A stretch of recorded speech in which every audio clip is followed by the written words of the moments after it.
whose father was a Greek. So alam niyo yung pagkakaiba ng Jew at saka ng Greek or Gentile. The believers at Lystra and Iconium spoke well of him. Paul wanted to take him along the journey, so he circumcised him. So circumcised niya si Timothy. Because of the Jews who lived in that area. For they all knew that his father was a Greek. Okay?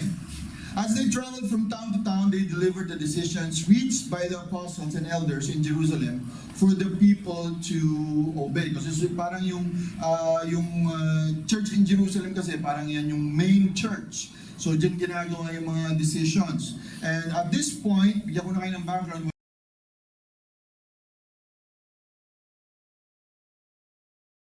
Na nag-arose. So the church in Jerusalem had to make a statement yan, para sa lahat ng churches, and si Paul ang nagdadala nun. So he would bring it to the people, for the people to obey.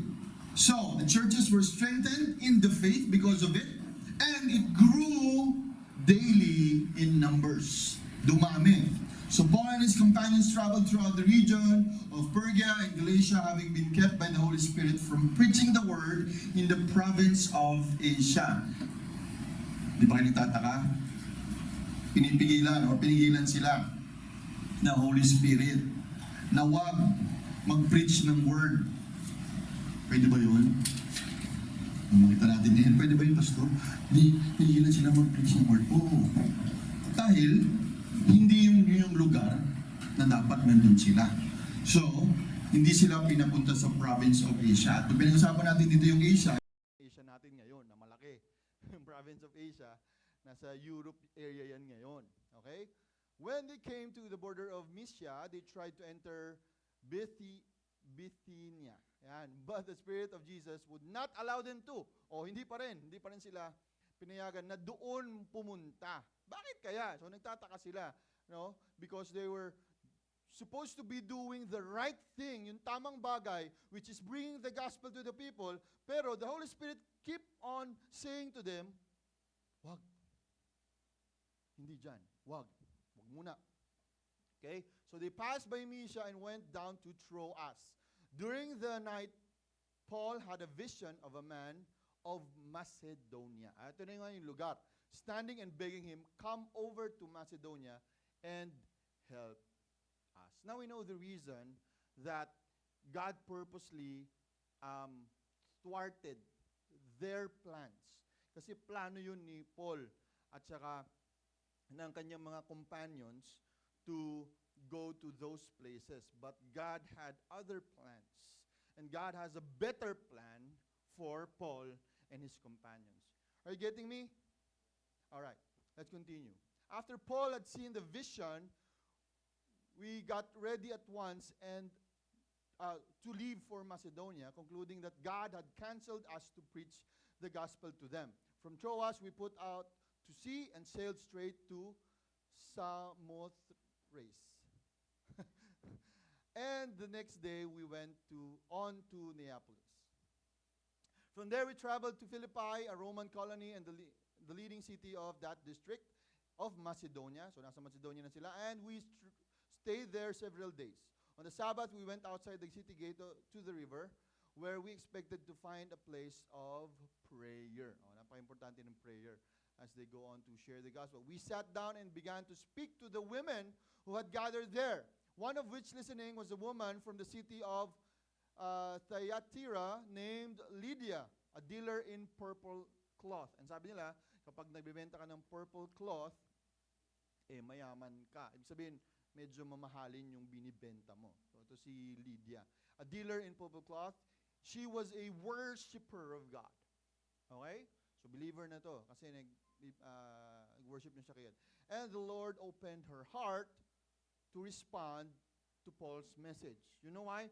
Because sometimes, no, kapag narinig mo lang from other people, no, yung message na dumating sa kanila at that time, no, si Paul strengthened it. Kumbaga, mas in-affirm ni Paul mismo, galing sa kanya, yung gospel, mas naging klaro kay Lydia, and that's why she believed in it. So when she and the members of their household were baptized, she invited us to her home.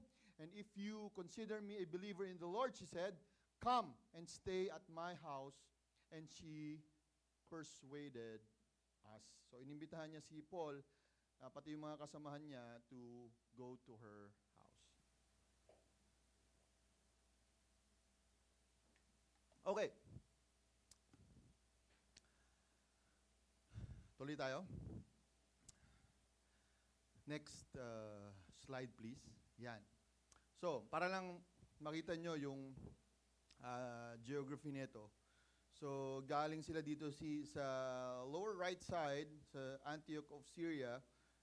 Yan yung travel ni Paul. Ito yung second missionary journey. Kasi merong una, yung first missionary, umikot din siya. May pinuntahan siya mga lugar para dalhin yung message of the gospel to the people.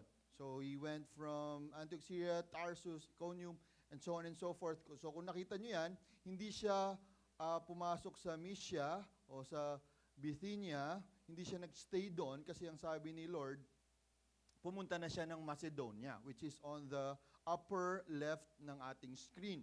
Okay? So mahaba yung journey niya dyan because yun yung purposely tinawag siya ng Panginoon. Malinaw? Okay. So, the background of the text is this. Si Paul and si Silas, magkasama sila. At pinuntahan niya si Timothy, yung kanyang disciple, yan, in the faith. At tinuturuan niya. Kaya nga, sinama niya na dun sa kanyang pag-ministry.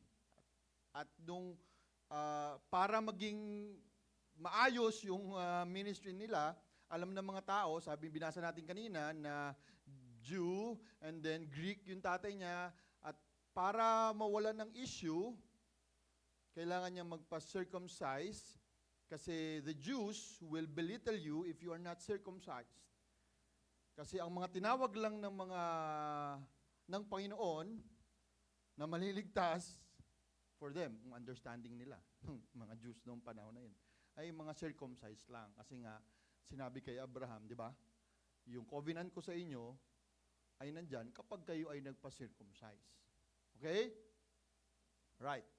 So, sinircumcise niya si Timothy because the Jews, minisirahan nila, pupuntahan nila mga Jews, at importante yun for them. So, ito yung continent na yun. Dito nangyari lahat yan. Ano? Dito nangyari lahat yan. And isa sa mga naging issues nila was yung paniniwala nga, yung meron tinatawag na Arian heresy at merong Nestorian heresy at Eutychian heresy. Ano ibig sabihin nun? So these are theologies, yung paniniwala about who God is, na mali. Okay? At dahil mali, ang tawag sa kanya, heresy, hindi henesy. Iba yung henesy, di ba? Okay, heresy. Okay, maling paniniwala. And that this heresy would say that si Jesus Christ had two separate persons in one body. Pwede ba yun? So, that's how they understand it. At yung Eutychian naman says that God's human nature was essentially absorbed in the divine nature, denying that si Jesus was not truly divine and not truly human. At problema yon. Kapag ka ang paniniwala mo about Jesus Christ ay shaky or magulo or hindi tama. Kapag hindi divine si God, at the same time hindi 100% human, He will not be the perfect sacrifice to save us from our sins.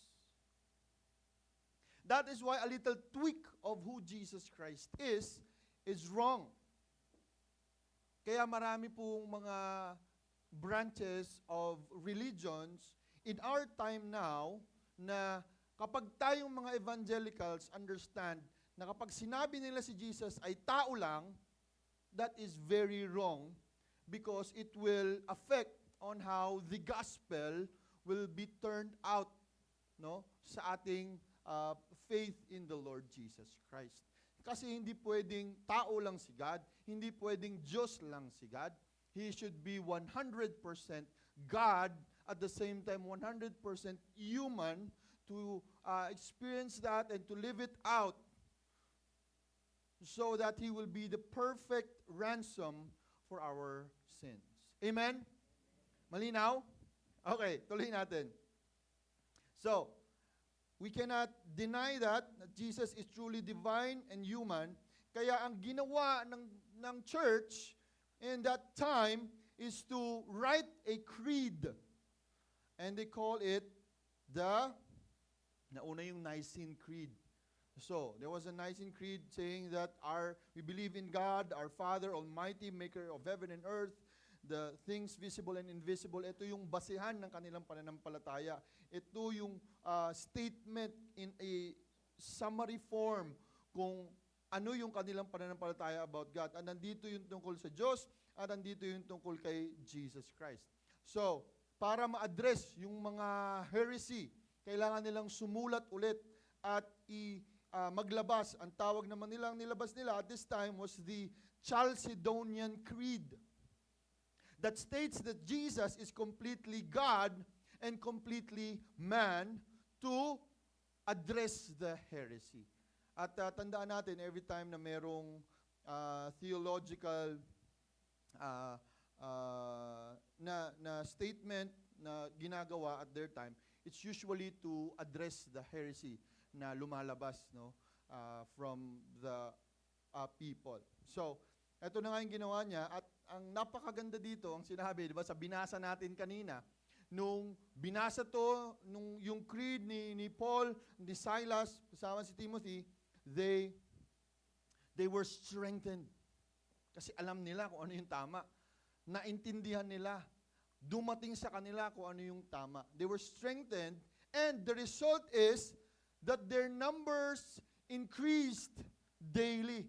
Mas marami pang nakakilala kay Jesus at tumanggap kay Jesus because of the clarity na dala-dala ni Paul at saka ni Silas. So ito yung context ng Acts chapter 15 going to Acts chapter 16. At makita natin kung kung paano tinawag ni God si Paul to do his mission and to show him the vision that God has para sa mundo. So that Paul was able to plant churches, ordained elders, and commission missionaries as well to spread out the word of God. Amen?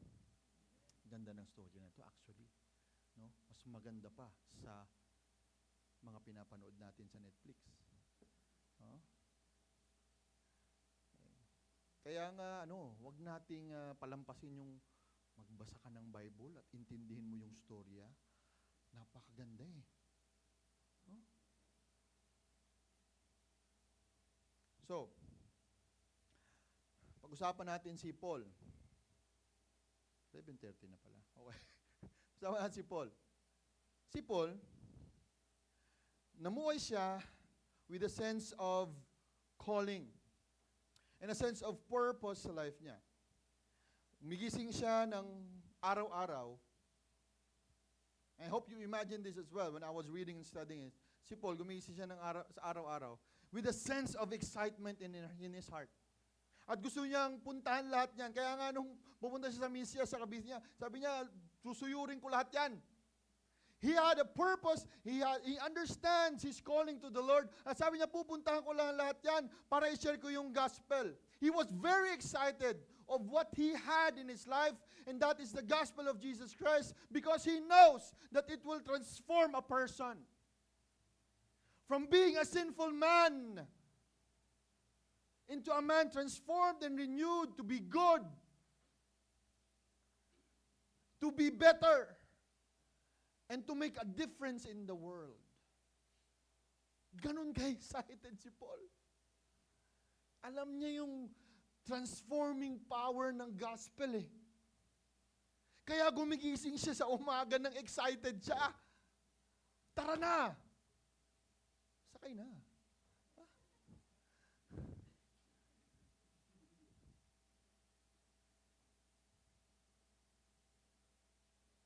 Saan tayo pupunta sunod? Yan. Ha? Saan tayo magpipreach ulit ng salita ng Panginoon? He knows that his life also matters. Because God uses him. Calls him for a specific purpose.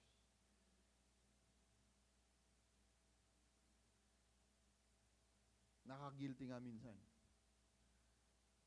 Kasi minsan tayo, gumigising, wala tayong excitement. Excitement sa buhay natin. Paggising natin, naku, trabaho na naman. Ay, Monday na naman. Bukas, pasok na naman. Traffic na naman. Bukas, laban na naman. Luto na naman. Ha? Sa mga bata, laro na naman. Basketball na naman.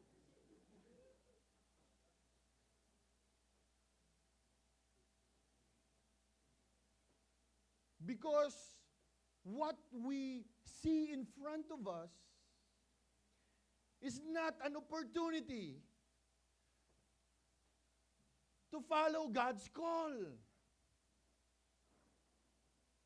What we dwell on is yung nakakapagod, yung araw na to, magtatrabaho na naman ako.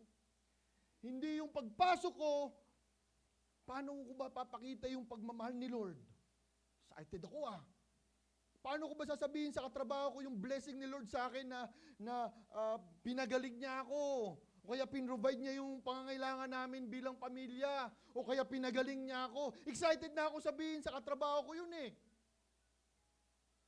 Tumatawag na nga siya Hello? Excited. And there you can see the difference of a person who lives out his call and who doesn't. Because we are focused on the wrong things.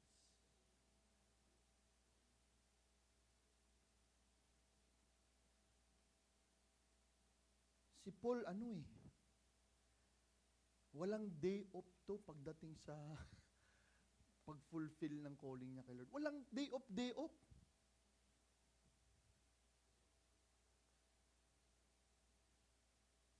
Palagi itong naka-fire mode On fire palagi si Paul. On fire. Kumbaga sa NBA sa PS4, naka-superstar trigger. Tama Sir Gid? Superstar Because he wanted to be the best for God. The question is, do we want to be the best for God? Do we want to be on fire? Woo! Pasok! Walang tapon sa tira. Laging may puntos para sa Panginoon. Naka-superstar trigger na kahit nandun yung bola, lili pa rin para kunin. Just to get a possession, to save a soul, to save a life in Jesus' name. And that is what God wants us to do. And the good thing is, God gives us an opportunity to do that. That is why He placed you on a place where you can show who God is in your life. Sino yung mga taong yun na nasa paligid mo na pwede mong ipakita kung sino si Jesus? Ang dami.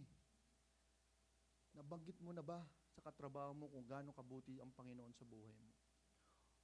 Unang sinabi mo, talaga yung boss natin. Daming pinapagawang trabaho. Ano ba itong mga anak ko, palagi may kalat sa bahay.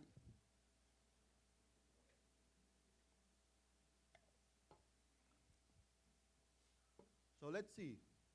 Nalipat na pala, very good. Namadali na talaga ako. How did Paul fulfill his calling? Okay, pero bago yan, kailangan natin maintindihan lahat na lahat tayo may calling. Amen? Okay, may it be a calling wherein, because you are a new Christian, your calling is to grow in the Lord. Kaya ang tanong, how will I do that? And if you're not a new Christian, how can I fulfill my calling as a person na kailangan ko i-share yung gospel o kailangan ko mag-disciple.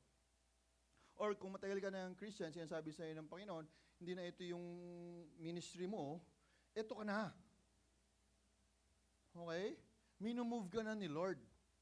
So, kung matagal ka ng housewife, ang tawag is, paano ko fulfill yung calling ni Lord ngayon? Ano bang direction ni God sa akin? Because all of us has a different calling or specific calling. Okay? Hindi lahat tayo kinol ni Lord para tumayo dito at mag-preach. Mayroong mga tinawag na maging pastor. And God, the Lord, give us different spiritual gifts na pwede natin gamitin sa church. Pero ngayon, kung bagong Kristiyano ka, katulad ng karamihan dito, mga basketball player, mga youth, no, your calling to the Lord is to seek and know Him more para mag-grow ka. Di natin alam, masama ka na sa baptism next time. Okay? Tapos pagkatapos nun, para ka ng si Kuya Pao na nag-lead ng small group. Okay? Tapos pagkatapos nun, para ka ng si Kuya Carlos na tumatayo dito at kumakanta para sa Panginoon. There is growth. There is something that you desire to serve God more kasi sensitive ka at sinasabi mo, Panginoon, Lord, ano yung call mo sa akin? Paano pa ako lalong makakapag-serve sa'yo? So, hindi ko na mapindot yung next slide. All of us are called by God. Amen? Next slide. Ang lagay mo na dun sa pinaka, teka lang. Hindi, balik mo. Ba't parang sumobra ka? Okay. Forward. Galing nito. Wala kasing clicker eh. Okay, forward. Ito. Okay, tama yan, tama. Okay, wait lang. So, ito yung mga basis kung bakit tayo tinawag ng Panginoon, okay? Jesus appeared to the disciples and said, "Go into the world and preach the gospel to all creation." Lahat yan, sabi ng Panginoon, gawin mo, calling ni Lord sa iyan. I-preach mo yung gospel. Next. Each person should live as a believer in whatever situation the Lord has assigned them, just as God has called them. Hindi natin makakailang tinawag tayo ng Panginoon. Next. He has saved us and called us to a holy life. So maybe some of us now are still struggling sa ating Christian life. Let me tell you, God is saying, He's calling you to live a holy life. Yun yung challenge mo ngayon. Yun yung gustong ipagawa sa iyo ng Panginoon ngayon. To live a holy life. Not because of anything we have done, but because of His own purpose and grace. Next. But you are a chosen people, a royal priest to the holy nation, God's special possession, that you may declare the praises of Him who called you out of darkness into His wonderful light. Pag sinabing chosen, pinili ka. Royal priesthood, holy nation. You'll discover more of that. Pero hindi tayong mag-focus ngayon dyan. Pero you discover more of that. Ayan yung pagkakatawag sa atin ng Panginoon. Next. Okay. So, unang lesson dun sa binasa natin. Paul, what did Paul do? Kasi ang question natin dito is, how did Paul surrendered to fulfill God's call to his life. Okay? So number 1, ito yung ginawa ni Paul. Ang ginawa ni Paul, doon sa nakita natin sa passage, Paul surrendered his life to God's control. Kasi never mo mafulfill yung call ni Lord kung hindi mo naman isusurrender yung buhay mo sa Kanya. At huwag ka nang magtaka na hindi ka nagbabago or magbabago kasi mayroong mga bagay sa buhay mo na hindi mo pa sinusurrender kay God. Because Paul himself surrendered everything. Yung position niya, maybe yung riches niya, yung buhay niya kung nasaan siya, so that he can fulfill. Ano sabi sa verse 6 to 8? 'Di ba? Iniba ni Lord yung direksyon. Okay? Until we learn that God is control of everything. Bakit ba nahihirapan tayo minsan talaga na nasundin yung call ni Lord sa buhay natin? Number one talaga na hindrance dyan is this. We haven't embraced the idea na God is in control of everything. Kasi gusto nating planuhin lahat ng mangyayari sa buhay natin, hindi natin kayang isugal. Parang pangit yung salitang yun, kaya ibigay yung lahat-lahat sa atin because meron na tayong mga plano na nakasunod-sunod sa buhay natin. We have already placed in yung step 1 to 100 that wala nang space si Lord para sundin natin.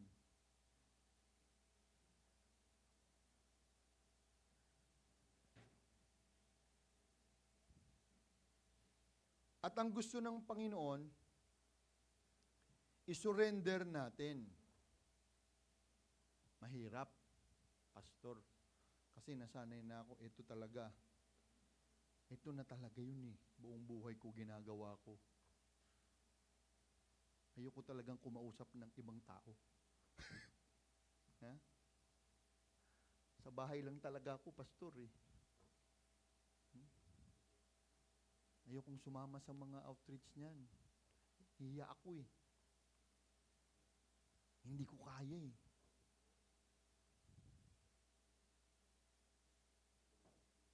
Kailangan natin maintindihan na anumang pangyayari or mangyayari sa buhay natin, in control si God So hindi man sure yung pinapagawa ni Lord sa iyo, huwag kang matakot.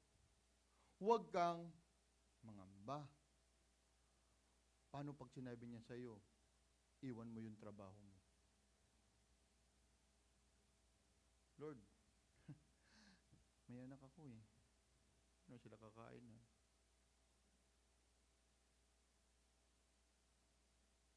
Sinabi sa iyo ni Lord, iwan mo yung girlfriend mo, boyfriend mo, para makapokus ka sa pag-grow mo sa church. Lord naman, dami ko ng bulaklak na binigay dyan. Saka tsokolate. Sayang naman yun, Lord. Tsaka crush na crush ako nun Ha?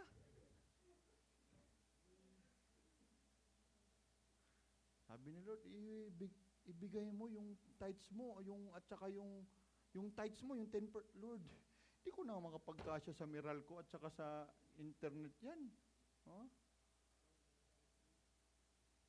Bigay ko pa yung 10%. Nangangamba tayo Bigay mo yung first fruits mo. Yung buong-buo ng unang sweldo mo. Lord naman, paano naman ako kakain yan, Lord?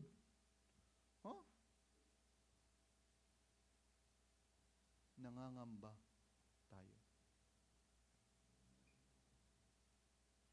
Pero ano mo sabi ng Panginoon? First point pa lang ako niyan, Ang sinasabi ng Panginoon, ako ang bahala sa iyo. Humawak ka sa akin. Sumandal ka sa akin. Ako ang bahala sa iyo. Subukan mo. Test me on this, says the Lord, and you will see. Kaya lang naman hindi natin nakikita yung mga miracles ni Lord sa buhay natin kasi ayaw natin humakbang Ano yung kinakanta natin kanina? Spirit, lead me when my trust is without borders. Let me cross. Mali. Tama nga, walk nga, sabi ko. Walk the waters. Kaso lang, baka hanggang kanta lang Pero magandang kinakanta natin kasi baka ma-challenge tayo one day na baka nga, hindi tayo nakadepende sa sarili nating lakas at uunahin natin kung anong sinasabi ni Lord. Understood? Okay? So, isurrender natin. Oh, okay? Oh, wag ko nang, hindi ko na ikukwento yung kwento kasi wala na ako sa oras. So, anong gusto, anong gusto ni Lord sa atin? Sige, tingnan natin. The Lord wants us to surrender to His holiness, number one, because God cannot fully use us if we are still lingering with sin. So, yung calling mo, hindered yan kung ayaw mong sumunod sa holiness niya. Surrender your emotions to His peace. Yung mga frustrations, yung pains, at yung heartaches mo. And third, surrender your choices to His wisdom because the Holy Spirit will help you make decisions which are good and pleasing to the Lord. At huwag kang maging impulsive. Yung bigla-bigla ka na lang desisyon dahil mataas yung emotion mo. In short, our application is, be able to surrender every bit of your being in or to Him, to God. Kailangan every bit. Kaya nga yan hinighlight ko. Kasi hindi pwedeng kalahati lang ibibigay mo kay Lord sa buhay mo. Or 1/4 lang. Kailangan ng Lord buo. Hindi ba? Paano tatakbo ang isang kotse kung 3 lang ang gulong? Ba, mahirap yun, 3 lang yung gulong ng kotse. Para talagang ma-fulfill mo yung call mo kay Lord, bigay mo lahat. Second, be ready because Paul was ready to respond to God's mission. Okay? Ano sabi sa verse? We got ready. Yan. Verse 10.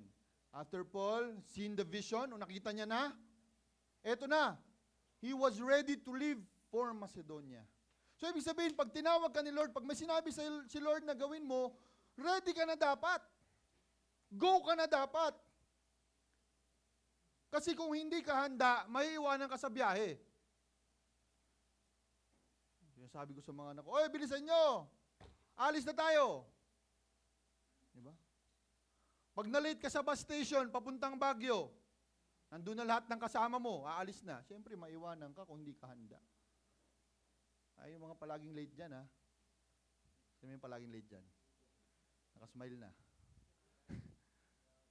Dapat handa ka sa gusto ipagawa ng Panginoon sa buhay mo. Ibig sabihin, put yourself in a position where God can quickly say to you, oh, do this and do that. Pero kung nakarelax ka dun sa araw-araw na ito lang gawa ko, trabaho, ganyan, ganyan, ganito, paano ka gagamitin ng Panginoon? Kung hindi ka man lang nagbasa ng Bible in the morning, pagdating mo sa opisina, ano yung masishare mo kapag sinabi sa inyo, uy, may problema yung ano, anong masishare mo? Wala, hindi ako nagbasa ng Bible eh.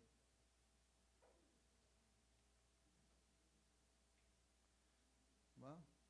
Diba sa basketball ganon? Kung ano ka, bangko ka, malungkot ka. Pero hindi mo alam na yung inaasahan ng coach sa'yo, ikaw yung magbabago ng complexion ng laro. Diba? Kaya ka nga tinawag eh. Kasi mga pulpul na yung first 5. Wala nang ginagawang tama sa loob ng court. So ngayon tatawagin ka. Kung hindi ka handa, at pagpasok mo doon, puro turnover ka pa at wala kang i-contribute, ang tawag doon, hindi ka naghanda. Ha? Dapat pinagpasok ka doon, may inaasahan sa'yo na magawa mo, ma-fulfill mo.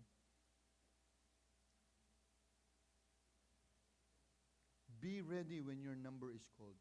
Be ready when God wants to call you. Are we prepared to win? How can we win in this broken world if we are not preparing ourselves to go into action through the power of the Holy Spirit to minister to people? Kung kailangan, mag-study ka ng Word ni God sa extra time mo. Actually, hindi extra time tawag. Dapat you create time to study the Word, to memorize the verses. Minsan, naka-memorize tayo ng 5 verses. Tuwan-tuwa na tayo eh. Naka-memorize ka ng 8 verses, okay na yun. Ha? Okay na yun, naka-8 verses na ako. Iba nga dyan, yung walang memorize, isa lang eh. Hindi. O, pasok. Dapat, palakihin mo yung potential mo para gamitin ka ng Panginoon. What does He expect from us? Hello? Come on. Yan. Be prepared to do His mission. Not once a year. Ha? Daily. Amen? Galing nyo. Ha? Kailangan araw-araw handa tayo na ma-fulfill natin yung mission ng Panginoon. Because anytime there would be a person who would be needing of alam mo yun, advice. No? Doon naman magsisimula yun eh. Hindi na magsisimula na sabihin sa inyo, Lord, may nakatabi ka, pag namatay ka, ano saan ka pupunta? Hindi man ganun yun eh. Merong biglang umiiyak na lang sa opisina o sa school. O bakit ka malungkot? Ha? Tanggapin mo si Jesus kung di ko ano mangyari sa... Hindi. Pakita mo muna yung care mo. Pakita mo muna yung pagmamahal mo. Because maybe yung kailangan nung panahon na yun, no, hindi lang yung gospel, pero makakita muna na buhay si God sa buhay mo, and then that's the time you can be able to share the gospel. Kasi lahat ng problema, alam nyo, connected sa dahil ang tao ay hindi kumikilala sa Diyos. Dahil walang matibay na pananampalataya sa Diyos. Bumibigay sa buhay, nawawalan ng pag-asa. Pero kung may Diyos ka, mawawalan ka ng pag-asa? That's impossible. If you truly have faith in God, your Creator, the Creator of the world, saan ka pa sasandal? Akala mo walang solusyon yung problema mo? Eh yung Diyos mo, may-ari ng lahat sa mundo. You can depend on God. Number 3, 5 minutes. Number 3, yan. Paul participated in God's vision. Pinakita ni God yung vision. Sabi niya, hindi dito, huwag kayo muna pupunta dito. Punta tayo sa Macedonia. Okay, may pinagkanta siyang tao na nag-aasa kanya. So during the night, he had the vision of a man in Macedonia. Help us, sabi. Okay? So, ano ba yung vision? Pag pinag-usapan natin na nag-participate si Paul sa vision ni God. May vision si God para sa atin. May vision si God na tayo, pwede tayo mag-join dun sa vision at gustong ipagawa ni God sa atin. At kailangan, alam natin yon para makapag-participate tayo. Pero pag hindi natin alam, wala tayong clue, hindi tayo makapag-participate. Kaya nga inuna ko kanina, alam niyo yung surrendering to God. Kasi nga kung hindi ka prepared, paano ka makapag-participate sa vision ni Lord? Kaya praise the Lord sa buhay ng ating mga volunteers. Lalo na yung campus volunteers natin, palakpakan natin. Kasi, naiintindihan nila yung vision ni Lord at ang vision ng Impact Church na galing kay Lord. That the vision is to go and reach out the world. And right now, our world are the campuses and the communities. At yung vision na yon, sasama ka dun. Sige po, punta tayo. Punta tayo sa classroom. Sige po, magpunta tayo dun sa, kahit napakainit, pumupunta sa liga ng basketball sila Lovely, sila Ali, saka ibang mga lalaki para mag-committee. Habang sayang-saya naman yung mga nagbabasketball. Malungkot lang yan pag natalo. Pero nagpa-participate sila. Bakit? Kasi naintindihan nila yung vision. At nagjo-join sila dun sa vision. God has plans and He wants us to participate. The smaller you give yourself, the smaller the work. The bigger you give yourself, the bigger the work. Kaya kung nandyan ka pa rin, matagal ka na sa church, ang ministry mo lang, maliit lang, baka it's time na makita mo yung bigger vision ni Lord para sa iyo. Kaya ihanda mo yung sarili mo. I-surrender mo yung sarili mo. Ihanda mo yung, di ba? Sabi natin kanina, pangalawa, be prepared. So mag-ready ka na. Ang pangatlo, mag-participate ka. mag-join ka, sumama ka, sumali ka. Ka lang umupo. Masakit sa puwet yan. Matagal ka nakaupo. I never imagined that God would put us in a place na napakalaki ng vision. Na-share ko to kahapon sa Nueva Ecija. I started as a youth pastor. Ang vision mo lang ay mapalago yung youth ministry. Pero, si Lord, may ibang plano pala. Dahil kay Pastor Jeward at kay Pastor KR, tinawag kami ng vision to plant a church. Ito na nga yun, yung Impact Church. So, akala ko yun lang yun. Nag-aral kami ng TNET. At ang sabi doon, we need to finish the Great Commission. Biruin nyo, tapusin daw. Eh, all this time, ang iniisip mo lang, basta makapag-disciple ka, makapag-ano ka. Diba? You participate in the Great Commission. Hindi finish. Naintindihan nyo ba yon? Finish. So, ibig sabihin, yung plano namin ngayon dun sa TNET, paano yung bawat region ay makakakilala at madidisciple. Kailangan pala bawat region may disciple-making churches at nasisira ng gospel. Lord, ang laki naman ng trabaho pinapagawa mo. Vision niya yun. Tapos, sinama pa ako ni KR dun sa PCEC, Philippine Council of Evangelical Churches. Yung vision ni Pastor Randolph, kasi binigyan siya ng trabaho, to disciple the whole Philippines.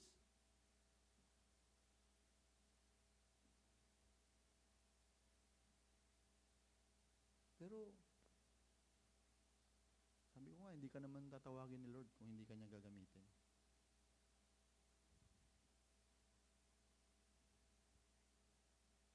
Kaya, kapag nag-participate ka, dapat, pagkatiwalaan mo si Lord. Dahil may agenda siya. May maganda siyang plano. At dapat, fearless ka. Yun yung isang quality. At number 4, may 10 minutes pa ako. Paul believed in God's work accomplished through him. Naniwala siya. Nagagamitin siya ni Lord. Naniniwala ka ba gamitin ka ni Lord? Diba? Ikaw, naniniwala ka gamitin ka ni Lord? Ha? Yung totoo? Joke lang. Nananakot. Maniwala, because ang pinakakalaban talaga natin, mga kapatid, yung sarili natin. Unang-una, Pastor, mahihain talaga ako, Pastor. Kalaban natin sarili natin eh. Pangalawa, Pastor, hindi ko kaya yan. Wala naman akong ano yan eh. Pastor, hindi ako kailangan yan. Lord, hindi ko kaya. Ang pinakakalaban talaga natin, yung sarili natin.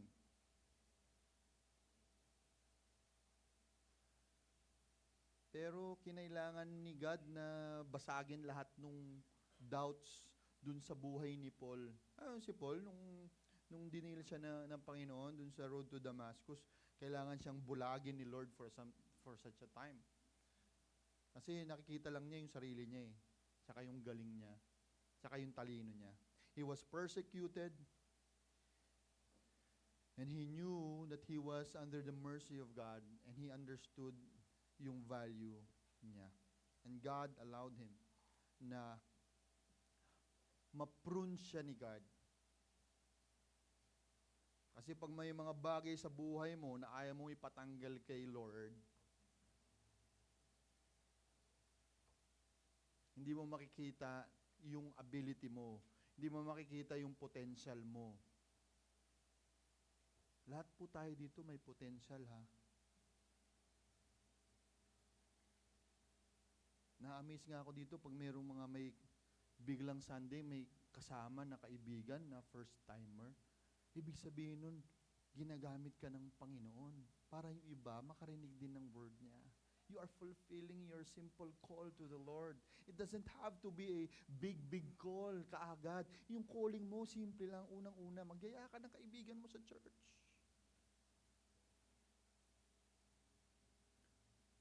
Mag-participate ka sa, sumama ka sa family camp.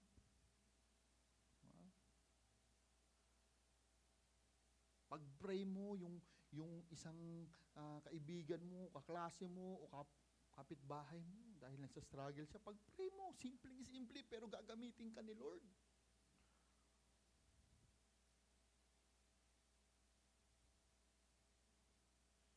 But if you doubt yourself, that's the work of the enemy. Because palaging sasabihin sa'yo ng kaaway, hindi mo kaya. Ha? Palamura ka eh. Ha? Tigas ng ulo mo eh, ha? Suntokin ko yung uso. Yung pinupuno yung isip natin ng mali, lies.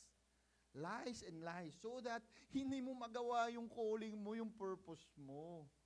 Mas importante na magtrabaho ka na lang at buong araw at huwag mo nang pansinin yung mga tao sa paligid mo. Pagod ka na eh. Huh? Pagod ka na. Mag-relax ka naman. Ha? Punta ka sa beach. Ha? Mamasyal ka. Unahin mo yan.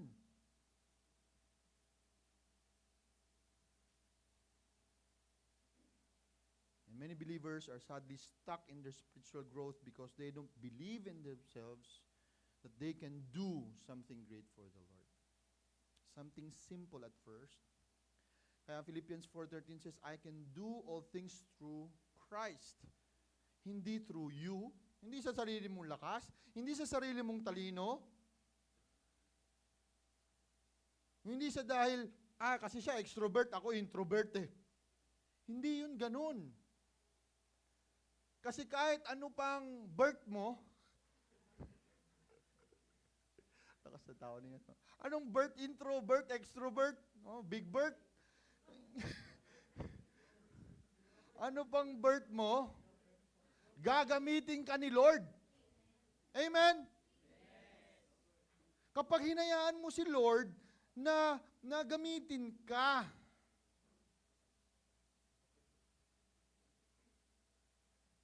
So, anong gusto ni Lord para sa atin? Application, yan. Be willing to make the Holy Spirit work through you. Not your own strength, but the strength that comes from the Lord and God the Holy Spirit. Okay? So, ano yung mga napag-aralan natin? Dahil 12:05 na. Number 1, be able to surrender every bit of your being to Him. Bawat, sinasabi ko eh, bawat portion ng buhay mo, portion ng buhay mo, ng katawan mo, ng pagkatao mo, be prepared to do His mission daily, araw-araw. Huwag once a week lang. Third, be fearless. Trust in God's agenda for your life. He has a good plan for you, and He will use you mightily. And fourth, be willing to make the Holy Spirit work through you. Hindi ikaw ang makikita. Bakit ba si David yung ginamit para matalo si Goliath? Bakit? Sabihin nyo, bakit, Pastor? Basa kayo ng Bible. Kasi, napakaliit ni David at wala dapat siyang karapatan na lumaban kay Goliath. The very reason is for God. Di ba, in-honor ni David si God? Dahil si God yung nagbigay ng strength sa kanya. Si God yung nagbigay ng ability sa kanya. It is God who will be honored, not David. Amen? Ganon din sa buhay natin. Wala tayong ability. Hindi natin kaya. Pero kung susunod tayo, isusurrender natin yung buhay natin, may magagawa tayo para sa Panginoon. Amen? So, I will end with this story. Very short na lang.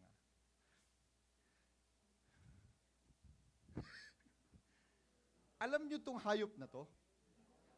Ha? Hindi yan camel. Ha? Wala rin ganyan sa Pilipinas. O, walang ganyan sa Pilipinas. Okay. Alam nyo ba na yung llama ay isang hayop ngayon na na-discover nila na magaling magbantay ng mga tupa or sheep. 'Di ba? Ang alam natin mga aso, 'di ba? Mga kung ano-ano ang pinagbabantay. Pero na-discover nila na yung llama pala ay isang hayop na pwedeng gamitin para magbantay ng mga tupa from mga coyote, foxes, yung mga kaaway at kumakain, mga wolves, sa sheep. Alam nyo kung bakit? Sabihin nyo, bakit po? Dahil pala yung mga llama, kapag nagkaroon sila nakita nila yung may sense of danger, nagiging aggressive sila. Hindi sila natatakot. So pag may lumapit na kapag gabi, usually kapag walang nagbabantay o gabi, dyan umaatake yung mga wolves and foxes, mga coyotes. Ang ginagawa ng llama, sumusugod siya. At natatakot yung mga wolves and coyotes sa laki niya at sa aggressiveness niya. Wala naman talaga siyang panglaban eh. Wala siyang ngipin na mahaba, wala siyang kamay na panuntok o panipa. Pero ginagamit niya yung lakas ng loob niya. At natataboy at natatakot yung mga gustong kumain sa mga tupa. At kahit sa dilim, ang ginagawa lang pala nila, tumatakbo sila ng mabilis at parang susugurin nila yung mga kalaban. And these are the qualities of a llama. They are prepared to fight, they are aggressive, and they are fearless. So, the challenge is, let's live out our call like the llama. We need to stand in Christ, fearless against Satan, knowing our call and fulfilling our mission in the Lord. Amen? Palakpakan natin ang Panginoon.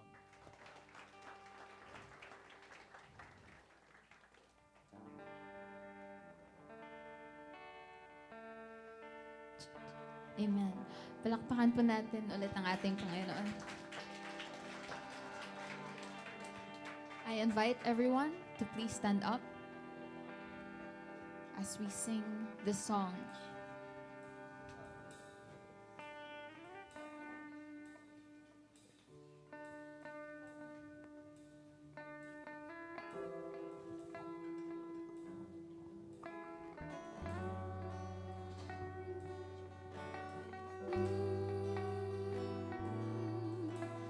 Praise to the Lord, to the Lamb, to the King of heaven. Praise, for He rose, now He reigns. We will sing forever. Praise to the Lord, to the Lamb, to the King of heaven. Praise, for He rose, now He reigns. We will sing forever.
come to the Lord in prayer. Manalangin tayo. Panginoon, napakabuti mo sa aming lahat.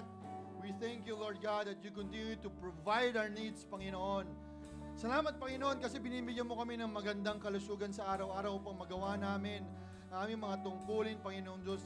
At lalong-lalo na ang pagkatawag mo sa amin. Panginoon, ang dalangin ko na patuloy mo i-provide ang paglago sa bawat isa sa kanyang spiritual na buhay, Panginoon Diyos.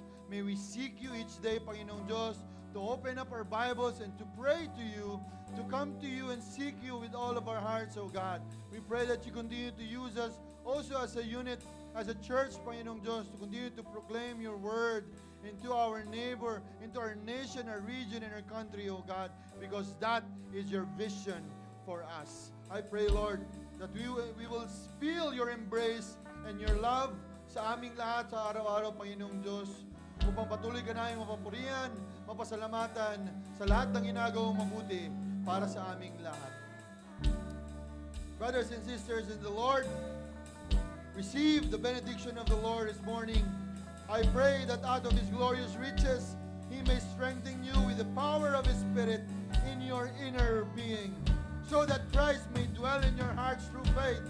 And I pray that you, being rooted and established in love, may have the power together with all the saints to grasp how wide and long and high and deep is the love of Christ, and to know this love that surpasses knowledge, that you may be filled with the measure of all the fullness of God. Now to Him who is able to do immeasurably more than all we ask or imagine, according to His power that is at work within us, to Him be the glory in the church and in Christ Jesus throughout all generations, forever and ever. Amen. Amen.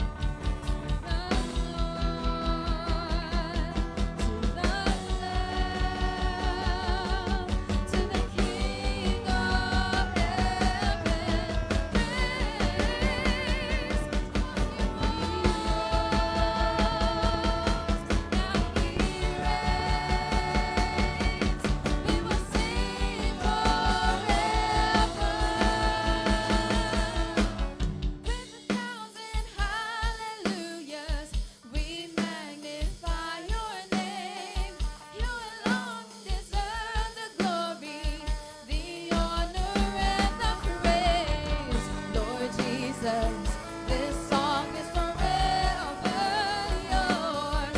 1,000 hallelujahs and 1,000 more. 1,000 hallelujahs and 1,000 more. 1,000 hallelujahs and 1,000 more. Amen. Palakpakan po natin ulit ang ating Panginoon. Good morning, Impact Church. Have a blessed week ahead.